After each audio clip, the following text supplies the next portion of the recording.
लोटांगण वंदिन चरण डोळ्यान पाहिन रूप तुझे प्रेमे अलंगिन आनंदे पूजन भावे वाळीन म्हणे नावा त्वमेव माता पिता त्वमेव बंधुश्च सखा त्वमेव विद्या करुणं त्वमेव सर्वं मम देव देव कायेन वाचा मनसेन्द्रियैर्वा बुद्ध्यात्मना वा प्रकृति स्वभावात् करोमि यद्यत् सकलं परस्मै नारायणायति समर्पयामि।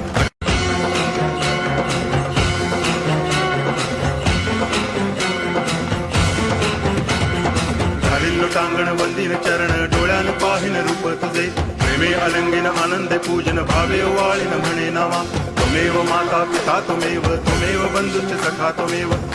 विद्या करुणं त्वमेव सर्वं मम देव देव कायेन वाचा मनसेन्द्रियैर्वा बुद्ध्यात्मना वा प्रकृति स्वभावात् करोमि यद्यत् सकलं परस्मै नारायणायति समर्पयामि।